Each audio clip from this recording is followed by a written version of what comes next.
And we're live. We are Hey, live. everybody. Great to see you. Thank you so much for joining us. I am Lulu Smith. I'm the Executive Director of Smart Elections. You're a Smith now?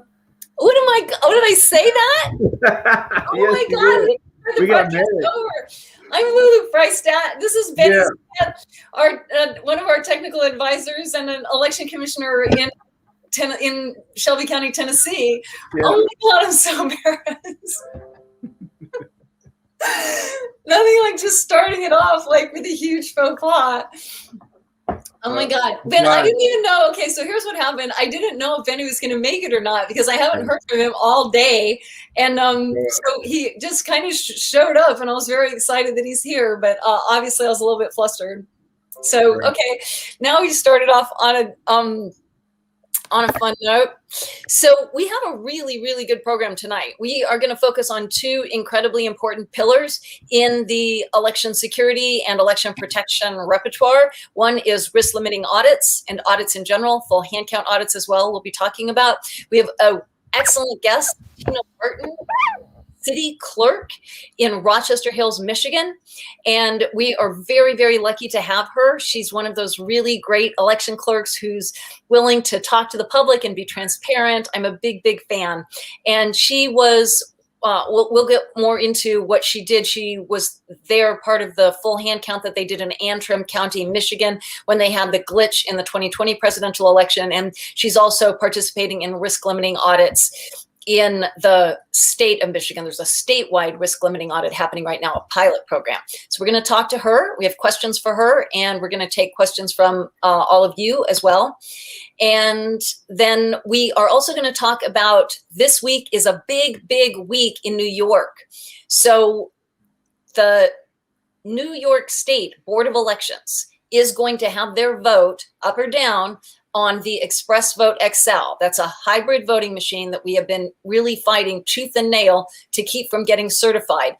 Now, there was a fair amount of information that went out that in some way was misinformation, that the board had completely voted not to certify the Express Vote XL, and that is not completely accurate. We did have a victory. The board did vote not to certify the Express Vote XL at their last meeting on January 14th, but what they decided was that they would kick the can to this coming meeting on January 28th. So this Thursday, 2 days from now at noon, they're going to have another meeting, and that is where the actual vote up or down for the Express Vote XL is going to be. And we'll talk about that later. I'm going to play you some of the comments from people who spoke at the public comment meeting on the 14th, and we'll talk about what our concerns are about that machine and what our strategy is for trying to make sure that not only does it not get certified on Thursday, and we're very, very, we're just really, really pushing hard to make sure that it does not get certified on Thursday. We're very concerned about that. And then in addition to that, we are trying to move further and make sure that legislation gets passed here in New York that would ban these risky hybrid voting machines and make sure that we are voting on machines that give us a real chance to have confidence in our elections. So that's the program for you. And we're going to start out by, let's see, making sure that you know how to get in touch with us. So we are Smart Elections, and you can find more about us at our website, smartelections.us. And I'm going to walk you through the website a little bit later today because there's a lot of information on the website, and I think it's a little bit complicated. If you want to reach us, you can reach us at contact@smartelections.us. And if you want to follow us, both Benny and I have our Twitter tags up. I'm at Lulu Freistat. I'm at Benny J. Smith. And I think that is most of the information about us. We are focused on election protection. Well, we do have past episodes. Oh, we have past episodes? They are down in the bottom. I put all the links. And if the things we've covered, we have the links below. Okay, so you are welcome to check out those links in the text area underneath the YouTube channel, underneath the YouTube video, and you'll see how to watch all our past episodes and other places to check us out and support us. So I'm going to see if we can bring Tina on now, and we'll try to see if we can do a configuration with all three of us. I think in general, this is, hold Let's see if we can get Tina in here. It gets a little bit crowded this way. I guess it's probably... Tina centered. You got to center yourself. Okay. Tina's Okay. hungry with it. She's ready. All right. I think you can see us all. Yeah. So I want to introduce Tina. And the first thing that I'm going to do is say thank you so much for joining us. Tina's on vacation, and she took time out of her vacation to join us. So thank you so much for being here. It's an honor to be with all of you. On vacation or not, elections are important, and the timing for this just happened to hit, and we're still going to do it because this is important stuff. Awesome. Really appreciate that. So Tina is the city clerk in Rochester Hills, Michigan. And I think I have a banner there. And you can also follow her on Twitter at Tina L. Barton. And we have a quote from someone that we work with who's been part of different coalitions that we've been involved in, and that is Jan Bendor. She is the state coordinator for the Michigan Election Reform Alliance. And she said, Tina is a rare gem, a local election administrator who understands and supports post-election audits of the vote count, which is high praise from Jan, I have to say. Thank you, Jan. So we're really, really lucky to have you. So let's start out with Antrim County, Michigan, because I know that people have a lot of questions about that and what happened there. Here, I'll put up a comment from one of our listeners, Kelly, and she says, I'm very interested to hear more about Antrim County. I'm from Michigan and have family who were following this closely, as I know a lot of the country was. So why don't you tell us just briefly kind of what happened in Antrim County and what was determined to be the cause, Tina? Yeah, so in Antrim County, basically, initially it looked as if a county that was typically very red had flipped blue for Biden. And during the canvassing process and directly right after Election Day, it was discovered that programming cards that should have been programmed, all of them, only some of the changes were made to certain program cards and not to all of them. And so the races didn't exactly line up when the totals were added in to the election management system. And so it was actually human error that caused it. It was nothing to do with Dominion. It was the programming of the cards, which was actually something that the county clerk has said that she owns the responsibility for that. And they did discover again that it was human error that caused that, but it was what sparked a lot of the speculation about Dominion equipment and about flipping votes, when really what it came down to, again, was a human error of some programming of some election cards that wasn't done correctly or wasn't done fully, and caused the results to report incorrectly initially. And I'll just, I'm just going to put up an article here that is from one of the local papers in Michigan, and just make sure this is showing there. So I think that you guys can see that. And what that article said, it quoted J. Alex Halderman, who is a security expert at the University of Michigan. He said that the problem arose because Antrim officials made a mistake before the election when they loaded a new version of the election definition. So the data that is similar to a spreadsheet describing the races and candidates on the ballot. And what he said happened there, basically, since the scanners used slightly different election definitions, some of the positions didn't line up properly. As a result, when the results were read by the election management system, some of them were initially assigned to the wrong candidates. So that's basically the voting machine saying the votes are going to one candidate when actually people have wanted those votes to go to a different candidate. So it's very, very concerning. That's something that I think people are constantly really worried about. Is the vote going to, is the machine going to assign their vote correctly? Benny, do you have comments?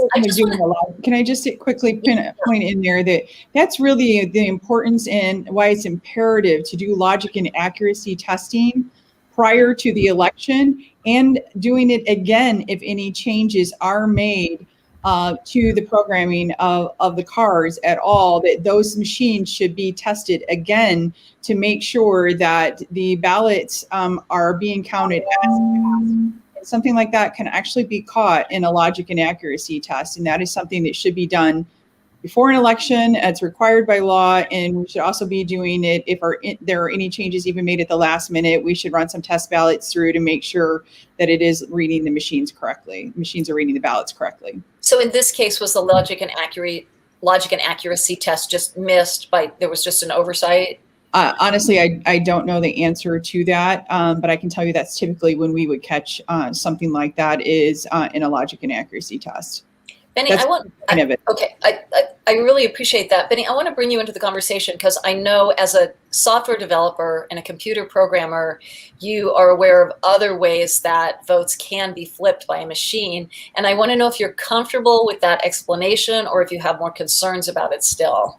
Yeah, I'm still at the same place of concern. I initially disagree with Alex Haldeman. As a software developer and an election official, I actually have the gift and curse of knowing both sides of the spectrum. So I do understand the ballot definition styles. I understand how you have to program the different rotation styles and when the memory cards are going to call up a ballot style. And the way it was explained was as if it was a spreadsheet that was shifted. Well, I can figure that out, that if it's shifted, then that means somebody can't get voted for. If it's shifting off to the left, then the last person is not counted at any point. So if you had 16 candidates, you only got 15 choices. So this is where the issue of transparency comes, where you have to have your election officials. You can't just say glitch. Like, that's the worst word you could come up with. That is the worst word you can come up with, a glitch. Human error doesn't cut it either. I really defended Dominion, even though they have some questionable, all election equipment has things that are questionable about their hardware and software. But this particular issue held a lot of weight because it could have been done intentionally. If the system is allowed for someone to make that kind of an egregious error with the largest seat in the election history, right? This is the largest election. This is the most significant election you can have, and somebody can really make that type of simple mistake. The computer didn't do it wrong. The computer did what it was told to do. And that part I do agree with.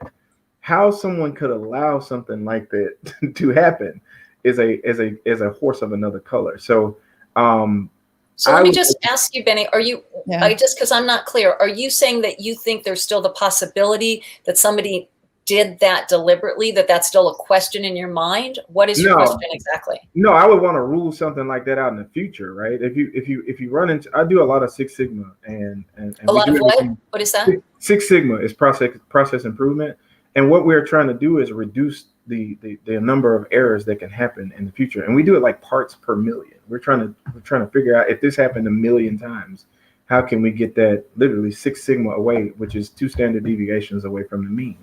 If this had to happen 500,000 times, we could know that it would only error out maybe 1% of the time, or less than 1%.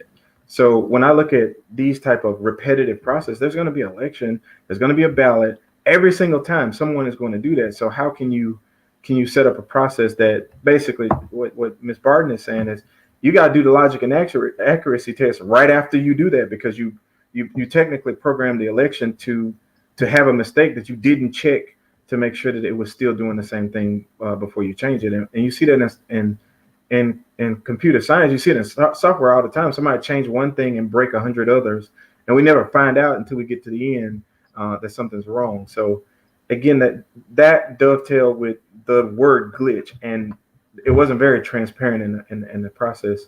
The process to go after that, simple things like that look like there's malfeasance there.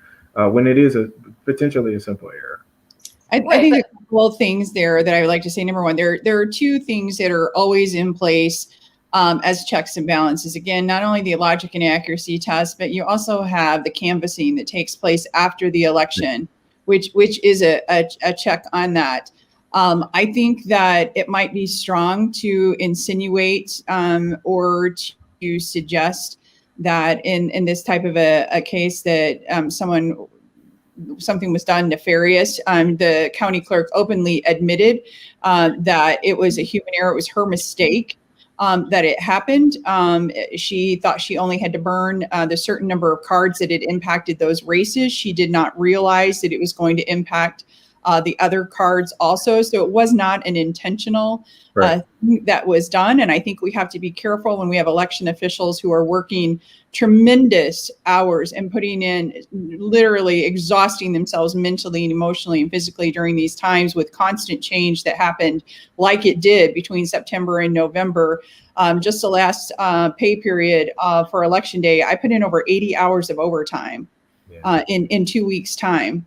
You know, we were doing heroic things, and I just want to cautious that what the narrative was that the county clerk put out there and what the narrative that the media chose to run with, as well as political parties chose to run with, they actually might have been the ones to misrepresent this and not the county clerk. And so I think that we should be careful with that. Yeah, I would agree. I would agree with that. You know, most of the times, county officials, they wouldn't have any idea what is happening when they make a mistake like that. They get they get basically a user's manual. There's probably nobody ever seen, and then it's a summarized version of that through a standard operating procedure that somebody's really just since step 1, step 2, step 3. So it would be unfair to characterize that as somebody that's doing something nefarious. And however, Benny, that's not what you were saying, is it? No, that was not my understanding of what you were saying. Yeah, I would still want to rule it out. I'm not saying that I believe that somebody doing something. I don't have locks on my door because I don't trust my next door neighbor. I got locks on there so I don't have to.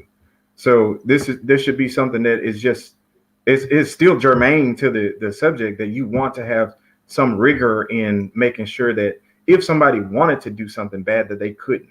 Not that if somebody made a mistake that they don't get held to some standard that no one else should be held to. But I think what Tina is saying is that there are procedures in place that would normally catch this, and that she's, as a clerk who is really rigorous about following election procedures, she's saying the logic and accuracy test. And I saw somebody asking there, what is a logic and accuracy test? And I think we spent enough time on it that maybe we better just sort of make that clear to people, what exactly is a logic and accuracy testing. So Tina, just very briefly, do you want to just hit on that and tell people kind of what that is?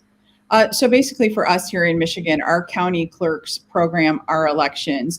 And then we have an election deck of test ballots that we use, that we go through and we mark those ballots in all different variations of ways and run them through our scanners with the programming. And then we know, say, for instance, how many votes should have gone to Mickey Mouse, how many should have gone to Donald Duck, based on the ballots that we ran through to compare it to the programming that is on the card, so that we can make sure we test for things like stray marks.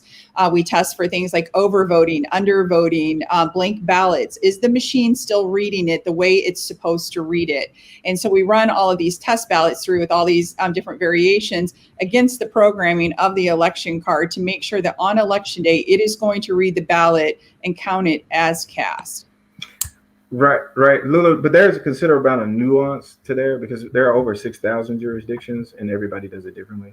So this is more of a, how can we come up with a standard way of that? Because we don't have logic and accuracy tests like that in Shelby County, and we got 600,000 registered voters. And then there was a logic and accuracy. Because when you say these things, it always just kind of blows my mind. So yeah, we don't. You don't do logic and accuracy testing in Shelby County? We have a few check safeguards, but it's rarely happening. And that's what you find when you actually go through some of these jurisdictions. We don't have a canvas. So it's 6,000 different jurisdictions, right? So elections are being run differently. So people have different perspectives when they talk about this. Volkswagen did a logic and accuracy test. You hear John Brakey talk about that all the time. So you want to rule things. I think Georgia did a logic and accuracy test, and it didn't even work. So, and they still ran the election after that. So there still has to be something a little bit more than what we see. And you have these safeguards in other industries and other professions. It just hasn't been looked at you have Sarbanes-Oxley everywhere else. So we don't have that election. Is actually part of what we get audited on in Michigan is local clerks. So part of our audit process is that we have to show that we did perform the logic and accuracy test. See, we don't even have audits here. And that is part of our audit process in Michigan. And Suffolk County doesn't even have audits. So what you're saying, Benny, is that we need more of a national standard for these types of testing. But I want to move on because I really want to get to what we brought Tina here to talk about, which is the risk limiting audits that she's been involved in. But I think this is it's really helpful. You see here people, you have like 2 election clerks and they're saying, well, I do it this way. And the other clerk's saying, well, we do it this way. And what you definitely can see is that we have not achieved national standards on these types of issues. One of the reasons why we have Tina here tonight is because she represents a best practice scenario. She's a clerk who we feel is really devoted and transparent and really working toward best practices. So we're really, really glad to have this opportunity for her to tell us about what some of those practices are. Yeah, we're going to figure out how we can make copies of you. Right. I think what Benny's saying is that he would like you to run for a clerk in Tennessee. No, we just need people who know about it to talk about it more. All right. And maybe we do need some national standards.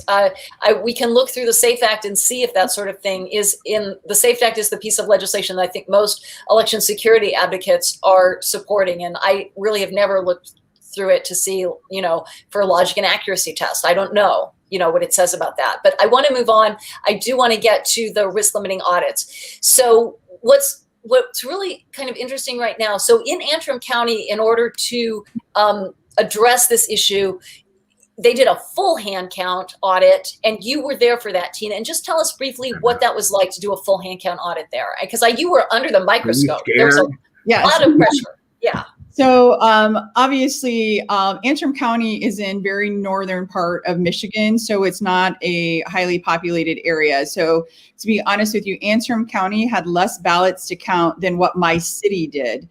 So my city had way more ballots than what that entire county did. So we had, I believe it was around 18,000 ballots that we had to count that day.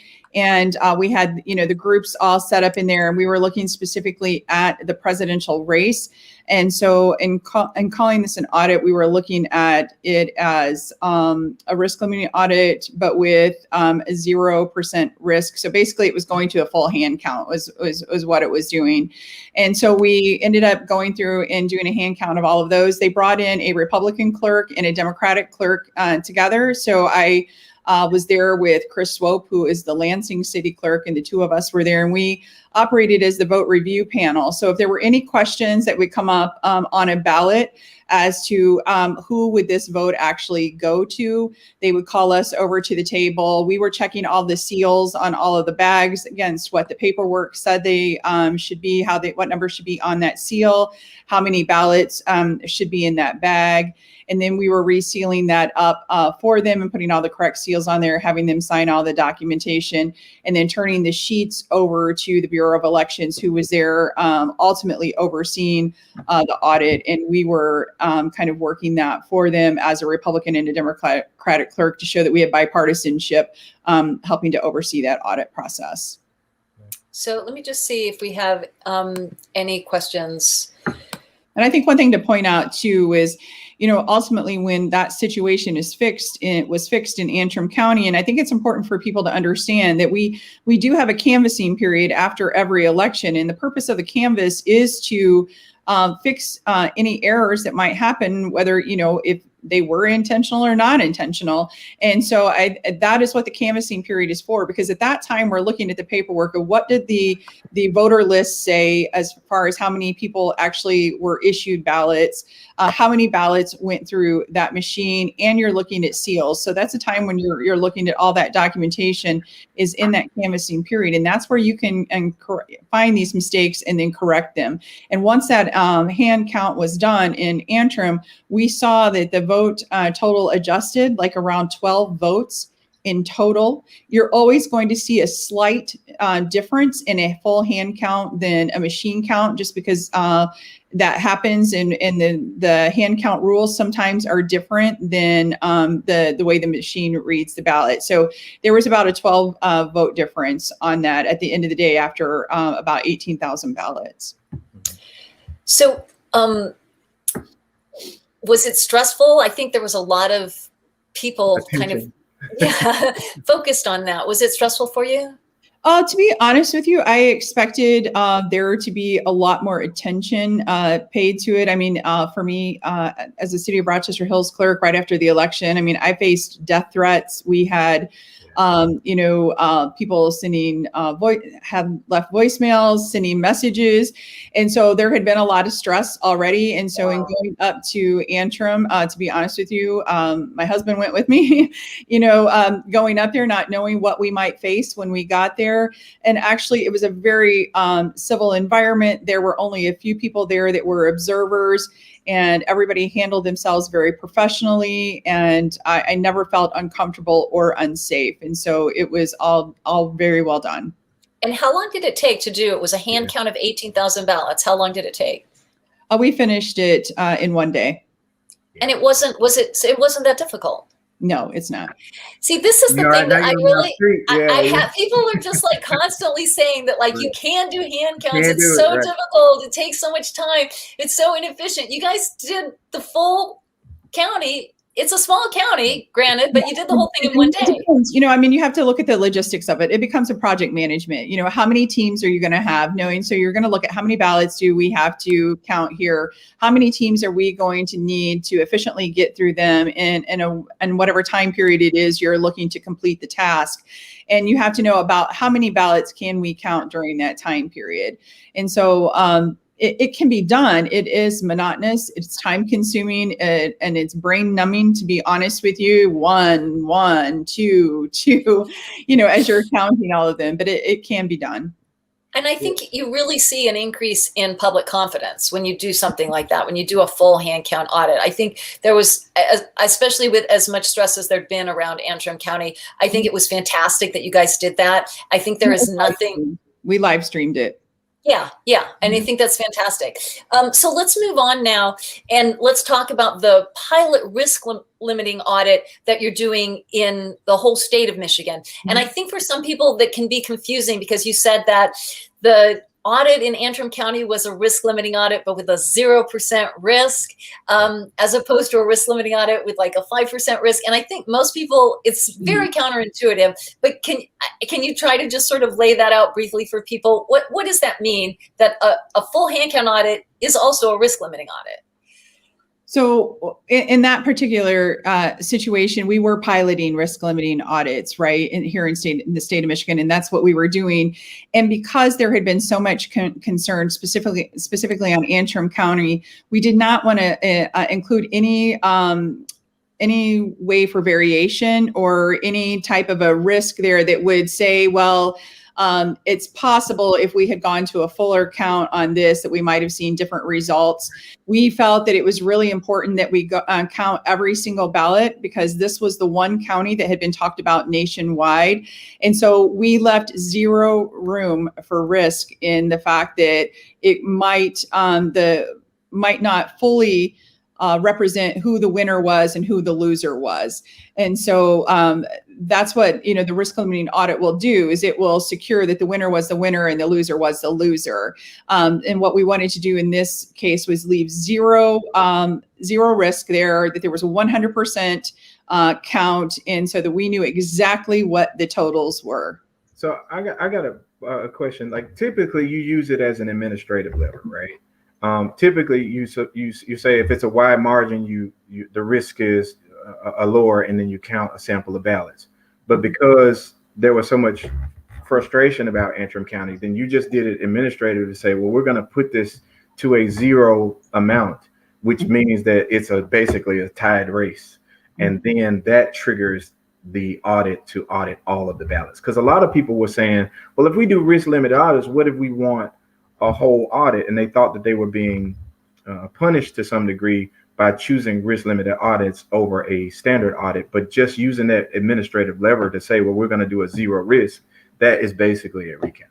Well, what we have in Michigan really, and I right now we currently have where random precincts are chosen in Michigan to do full hand counts of audits. So we have that currently in place where random precincts are chosen. We do a complete full hand count of those precincts. And then we're also in the meantime doing piloting the risk limiting audits too. I ultimately see Michigan probably doing a hybrid, if you will, continuing to do some random, because I know there are clerks that feel strongly about that we should be still picking precincts randomly and doing full hand recounts. And then also bringing in the risk limiting audits as a solution too. And so I think we're trying to still work through that of what is the best case scenario here. And I think it's important to say that we've been piloting the risk limiting audits for 2 years now in Michigan. It took Colorado a long time to, get to the point where they perfected them. We already had a very robust post-election audit process in the state of Michigan. So this to me is just adding one more layer. And that's what's great about transparency and how we can further prove to people that the winner is the winner and the loser is the loser, is by continuing to add layers of transparency, layers of ways that we can prove the accuracy of an election. And I'm not sure that there can ever be enough of that, especially given the world that we're living in today. Is the risk limited audit complex? Because a lot of people say, well, it's too complex and I don't get it. And it's really, if you do it at 100%, it's obviously a recount. But if you lowered that, it would still be the same thing. It just would be more random when you choose a precinct. Listen, risk limiting audits are only scary if you haven't done your paperwork ahead of time. Okay, so if you know where your ballots are and you have you have that ballot manifest and you know that precinct 5 should have 250 ballots in this particular container, risk limiting, the RLAs are not intimidating. Yeah. It's actually, I think anytime you have change, right, it messes with people and they're concerned about it. And but really, it's very simple as long as you have done your due diligence leading up to that point. As long as all your paperwork is in order, when you get to the audit, it's not a hard process to do. And so I think what's important here is that people are doing their due diligence on the front end. And it's like that with anything in life. You do your work on the front end, and on the back end, it's not so hard. And so I think that's what it is with the risk limiting audits, is just making sure you have, the chain of custody of your ballots, where everything is, how many should be in there, the whole process. So it's inventory and accounting, not statistics and the other stuff. This is a great place to bring in this quote that I have from Philip Stark. So I had some back and forth with Philip Stark today and yesterday, because I knew we were going to be talking about risk limiting audits. For those who don't know, Philip Stark is a statistician at the University of California, Berkeley, and he's considered the originator of the risk limiting audit. And he said a true RLA, which is a risk limiting audit, requires a compliance audit that includes things like signature verification, poll book reconciliation, ballot accounting, checks of custody, logs, etc. before the RLAs. Those are all those procedures that Tina was talking about just now, like ballot accounting. She was talking about, that's the ballot manifest. So tell us briefly, what's a ballot manifest? So the ballot manifest is basically accounting for all of your ballots in the containers that they're in. So in this particular container, so again, whether it be your precinct or your absentee counting board, you might have, for us, we have absentee counting boards that are combined with districts. So we have several precincts in one district. We might say in this particular bag, we know that there are 2,000 ballots and it covers precincts 5, 6, and 7. And this is the seal number that should be on that particular bag. And so the manifest basically is giving you a complete lockdown of what's in there, how many are in there, and what's the seal number that is protecting that bag. And so we go through and we check all 3 of those things, and we make sure that they're accurate for each of our bags that we have, each of the containers, so that you have a trail of chain of custody of your ballots, of knowing where they're at, which is important. We should all know where our ballots are and what containers they're in and how many ballots should be in that container. It's a kind of a map, it sounds like, of where your ballots are.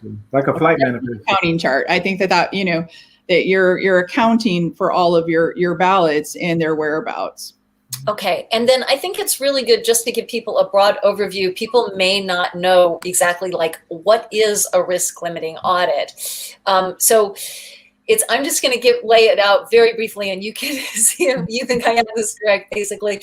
But Philip is always talking about bags of jelly beans, and he says basically soup analogy. And I really do feel like the soup analogy is So I'm going to be honest with you. He asked, are RLAs hard? It's harder to explain to someone about the RLA than it is to do the RLA. Sometimes, for people to grasp that of what it actually is. But I love his soup analogy because he does talk, in there about you don't have to eat the entire pot of soup to know whether your soup needs more salt, right? You only have to do a sampling of it.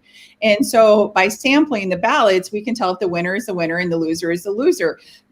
When the margins get closer together, so if there's a slim margin between the winner and the loser, you're going to have to sample more ballots, right? Because you can see that there was only a small gap between the winner and the loser.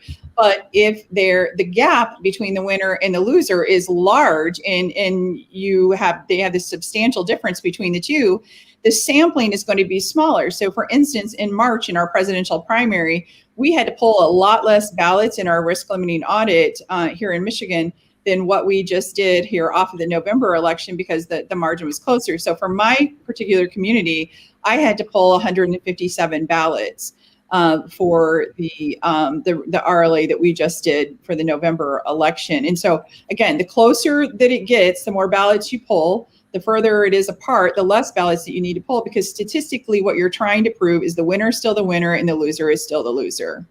Okay, so just broad view for people, the idea is that instead of counting all the ballots by hand, you count a sample of the ballots, but they're randomly chosen.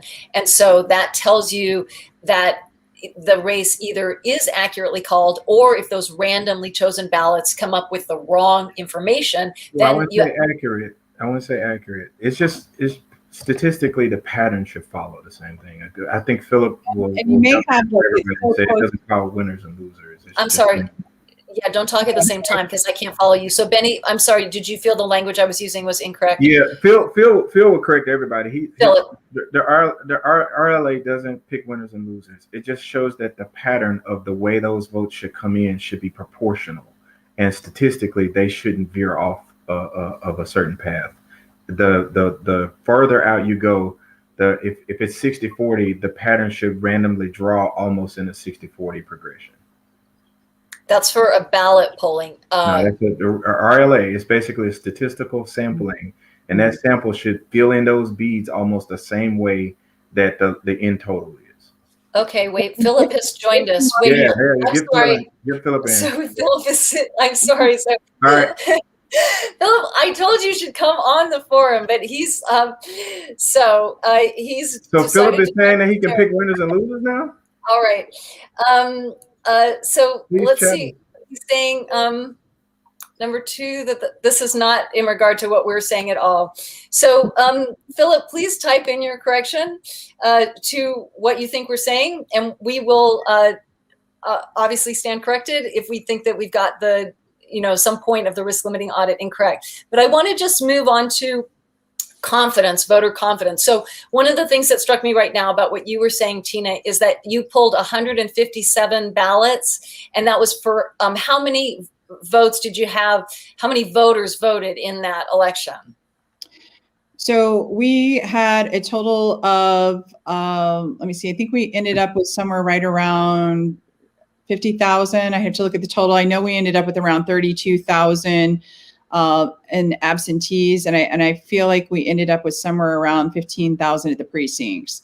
But again, I'm on vacation, so I don't have those numbers right at my fingertips. No problem. But approximately, you looked at 157 ballots for approximately 15,000 voters who voted. No, about 50,000. Oh, 50,000. Yeah, we had 32,000 absentees, and about 15,000 went to the precincts. Oh, I see. That's what you said. 15,000 in person in the precinct, around 50,000 total. Okay, so me personally, when I hear you say you looked at 157 ballots for 50,000 total, it does not assure me. I don't have that same confidence. And so Philip and I went back and forth a little bit on this today. So, and I think that other people have this as well, a sense that that's not really enough ballots to look at. And I know that in the YouTube commentary, we had a similar comment. We had this YouTube comment about the number of ballots that were chosen for the statewide. So statewide, in this risk limiting audit that they're just doing now in Michigan, they looked at 18,000 ballots out of about 5.5 million. And this particular person on YouTube did not feel assured by that. You know, he said, actually, what a joke. Here, I want to point out, Yeah. number one, they're incorrect about the zero verification of signatures. Great. For instance, we check the signature on every single application and every single ballot. So for us in Michigan, for the absentees, my staff signature checked about 65,000 signatures in total by the time they check all the applications and all the ballots. So I guarantee you, we are checking signatures. So zero verification of signatures is highly incorrect.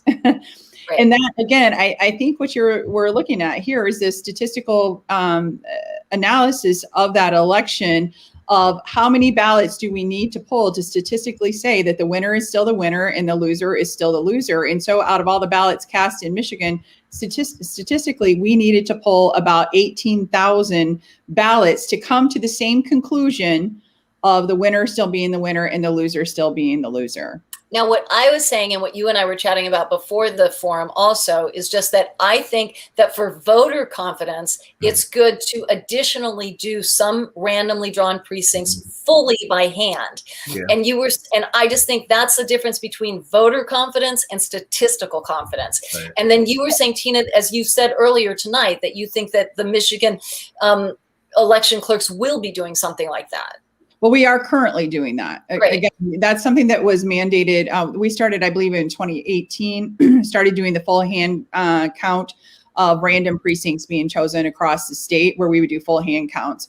And again, I'm not sure that that will go away. I think that as we're piloting the risk limiting audits, it's very possible that we could see the two be married together in a hybrid of still doing some of them that are full hand count, but also still conducting risk limiting audits as we move forward. And again, we're in a 2-year piloting. We did the first one in December of 2018. Actually, my community was the first community in the state of Michigan to pilot a risk limiting audit.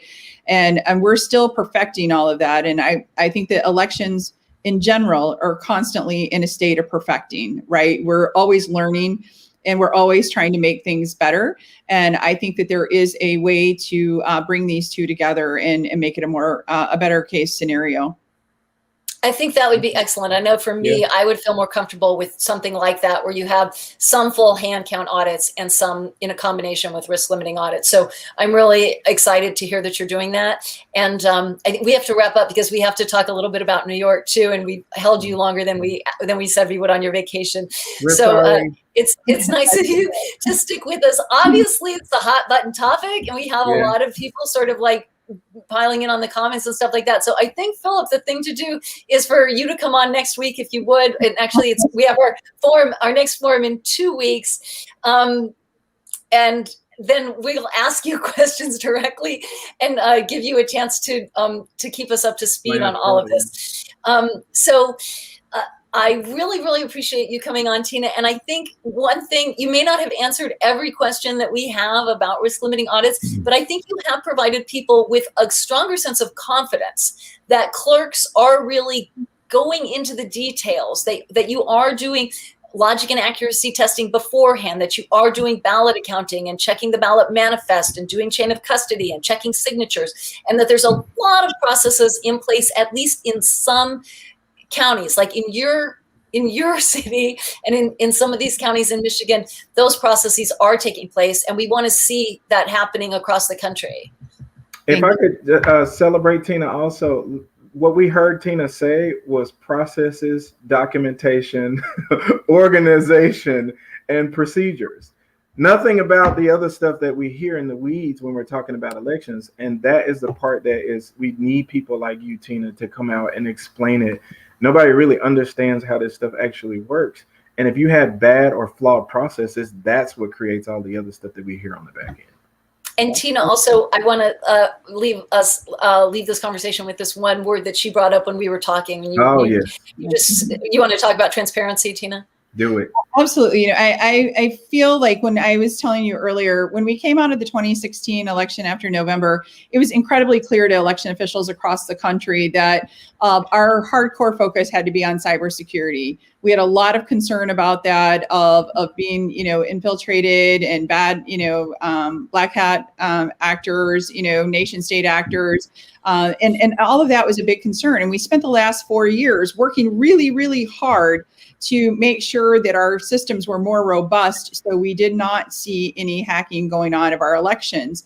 But as we walk out of this 2020 election cycle and we look at what we did in 2016 of hyper-focusing on cybersecurity, what we have to hyper-focus on now as election officials across this entire country is education and transparency. And you get education through the transparent process by opening up these scenarios of people showing the logic and accuracy testing, the audits, inviting them in, showing them what's taking place, live streaming the audits as we did in Antrim County so that people can see exactly what is taking place, the education aspect of it. I beg every single person in this entire country to work as an election inspector, not as an election challenger, not as someone as a candidate for a party, but you get in there, work in the weeds as an election inspector, and you spend 4 hours in one of my election training classes. And I promise you, you're going to walk out of my classes feeling way more confident in the process than what you were when you walked in there. And I think every single person has a duty to this country. And if you are truly concerned about elections, the way to answer that concern is to do it by serving as an election inspector in your community. Yeah. Wow. Thank you so much. That was worth the price of admission right there. Yeah. So that's just really exciting to hear you say that. And I think those sentiments are close to our heart as well. Yeah. So Tina, thank you so much for being here. And we really, are grateful for all of your hard work and wish you a great vacation now. Thank you so much. I hope you all have a great week. Okay. Thank you so much. For us too. Okay, so we are moving on to New York now, and we have just a few minutes left, and I want to just bring people up to speed about what's happening in New York. So we had a meeting of the New York State Board of Elections on January 14th, and they did vote not to certify the Express Vote XL at that meeting. But it was not a permanent vote. It was just not at that meeting. And so we have the big meeting now this coming Thursday, January 28th, where the commissioners are going to decide yes or no whether they're going to certify this Express Vote XL. And there are a number of problems with the Express Vote XL. It has a very faulty design that allows the vote to possibly add, change, or omit votes on a paper ballot. And because of that, election officials say very plainly that election results cannot be confirmed with audits on this machine because of that design. And so I want to just play you a little bit of some of the comments of Kevin Skoglund, who was a cybersecurity and voting system expert who spoke at the meeting. And let me just see, I have this queued up. What you're going to hear here is the end of the comments of Harvey Epstein. Big cheer for Harvey Epstein. He was one of the New York Assembly members who actually came to the meeting and spoke in person against the Express Vote XL. So we're very grateful for him. And we have letters going out. So before I play this, I'll let you guys know that you can send a letter to your elected officials and let them know that you do not support the Express Vote XL. And we've already sent almost 200 letters in 2 days. This is a new letter writing campaign after we already sent like over 300 letters, I think last week. So I'll put this link into the chat and you can go ahead and send this out to all of your colleagues and social media networks. So that's the link to send a letter to New York legislators. And we hope that you'll do that immediately because this vote, as I said, is on Thursday. And I'll show you what that letter looks like when you go to that website. You're going to see our Action Network letter. it looks like this, and you see there the flyer. This voting machine can add, delete, change votes on your ballot, and that is according to various security experts, including Andrew Appel at Princeton, who said that specifically in his blog. I think I can show you his blog where he said that because I have that queued up this week. This is these are Andrew's comments, actually in defense of some of the statements that we had made at Smart Elections regarding the Express Vote XL. So he wrote a blog specifically, and I'll see if I can blow this up a little bit bigger. It says, the Express Vote XL, if hacked, can add, delete, or change votes on individual ballots. And no voting machine is immune from hacking. That's why optical scan voting machines are the way to go, because they can't change what's printed on the ballot. And let me explain some more. The Express Vote XL, if adopted, will deteriorate our security and our ability to have confidence in our elections. And indeed, it is a bad voting machine and expensive too. So he's saying those things specifically because those are statements that Smart Elections had made and that I had made that ES&S threatened to sue us over. But Andrew Appel said, actually, that's all true, what they said over there at Smart Elections. So that was very helpful to us in our fending off this threat of a lawsuit as well. So we just have a few minutes left. Benny, do you have comments about the Express Vote XL? No, I think mine will probably be with you offline. Some stuff that is coming down the pike when it comes to the Express Vote XL. So we'll do that offline. Okay. We got secret information coming up. I'll keep you guys informed. So I want to play these comments. So this is at the actual, oh, great. I see. That's awesome. So we have people, this is from Laura Foreman. She's one of our coalition members. Hi, Lulu and Benny. It's Laura Foreman, and I shared on several Facebook group pages, shared also with all the DCPAA, Dutchess County Progressive Action Alliance. I think that's what that is, members. So that's great, Laura. Thank you so much. So many people have been working in this coalition. I can't even list all the groups. There were over 50 groups and experts that signed on to the coalition letter. It's fantastic. So we really are gaining momentum here. So make sure that you're sending out that link. We also have a call in to the governor. So this is the link for the call in to the governor. Go ahead and start calling him. And letting him know that you really are concerned about this. Governor Cuomo can have a great deal of influence with the election commissioners, and I will tell you why. It is because he appoints all of the election commissioners. So if he calls them and says, hey, I don't think this is such a good machine for you to certify, there are, of course, legal reasons why they should not certify it. It does not comply with New York election law, but we really would like Governor Cuomo to step up and join this conversation. So that's the flyer, and we'll be putting that out on social media. That's on our website now. I put that in the chat. And so you can make sure to start calling him. We have one more click letter coming up that's going to be directly to the state election official. So we'll have that up on our website tomorrow. So check back on our website, and our website is smartelections.us. So check tomorrow again for a one-click letter to the election commissioners. So I do want to play these comments at the meeting. You're going to hear the end of Harvey Epstein. He's an assembly member. He spoke out against the machine. And then you're also going to hear Kevin Skoglund, who is a cybersecurity expert. And his comments go in and out. Sometimes you can't hear his audio, but I think it's worth listening to. Just give me one sec. I need to queue up the audio here, or you won't be able to hear it. So I'm going to do that one more time. Share the audio.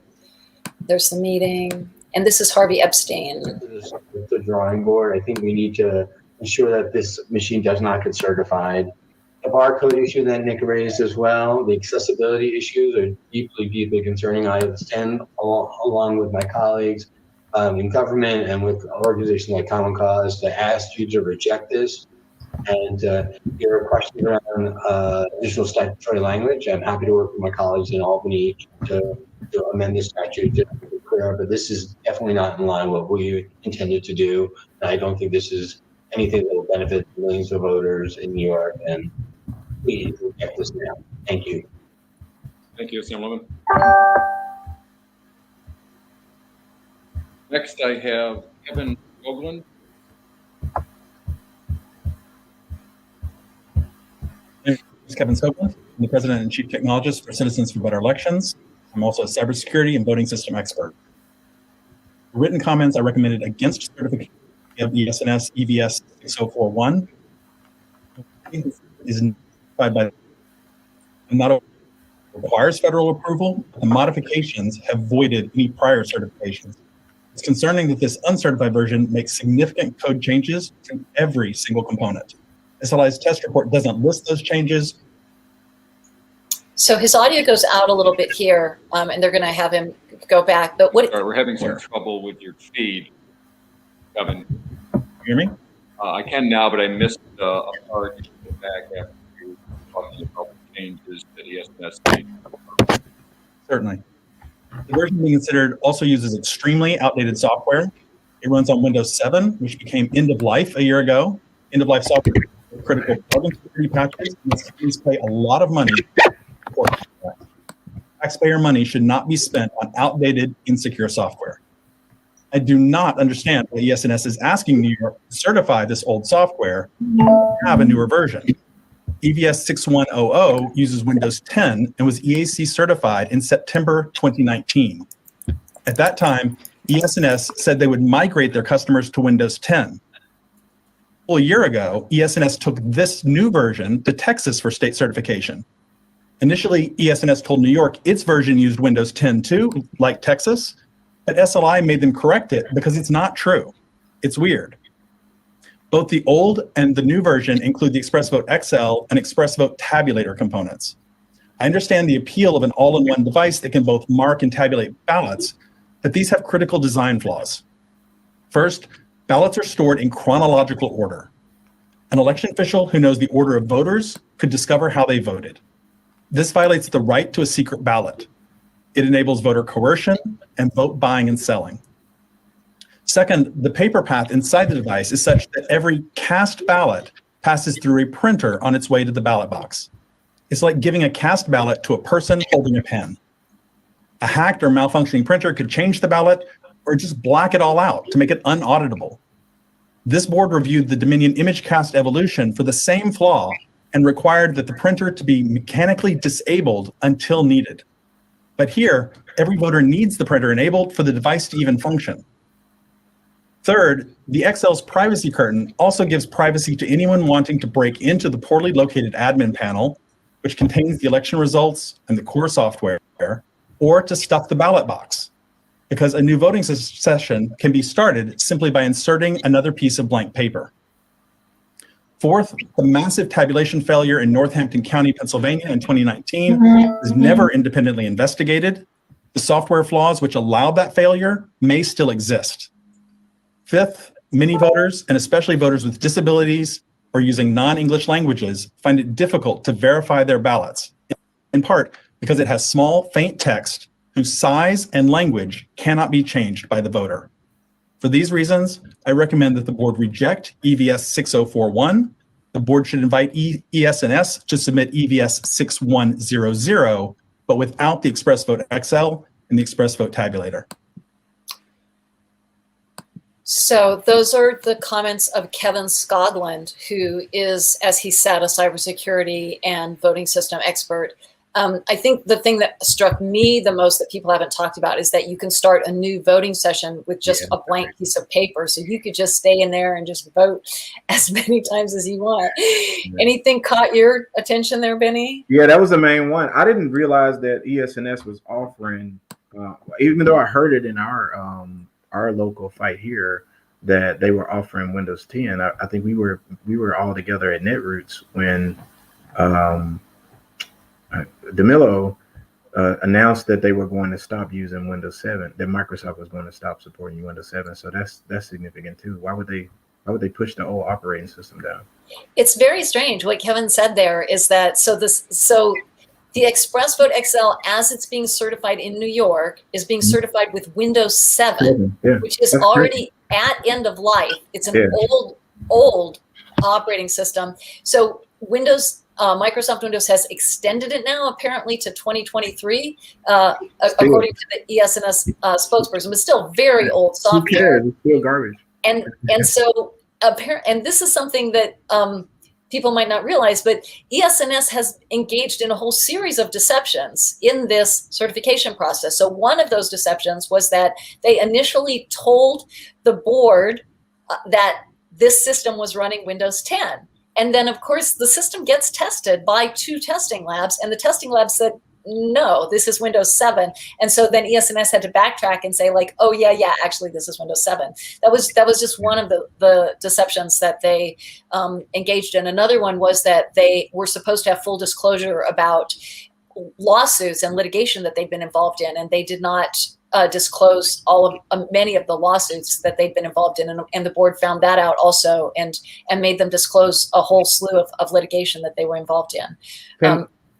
We had that in our RFP here too. I don't think they did it in ours either. They didn't disclose their litigation. I don't think so. And did they get? No, I gotta go and look now that you just said that. Okay, so let's see if we have comments.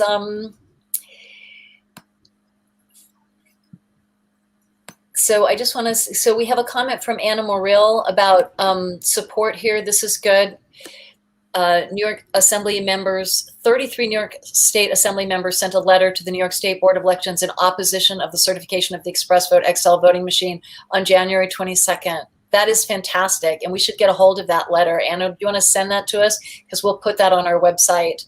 And I think that the main thing that the board members are looking for now are ways in which the system is illegal, in that it violates New York election law. And there are at least a couple. One is that the voter is unable to verify their ballot because there's a pop-up that comes up and covers the screen when you're trying to verify your ballot. So you can't actually verify your ballot. That violates New York election law.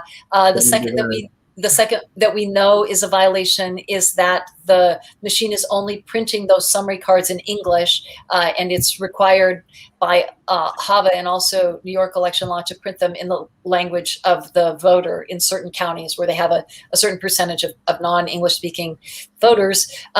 And then we're also concerned that there may be a privacy violation, as Kevin Skolin said, because the ballots fall in order in that small chamber, and that could be another legal violation of the right to a private vote. Anything else that you want to say on the Express Vote XL? No. Wow.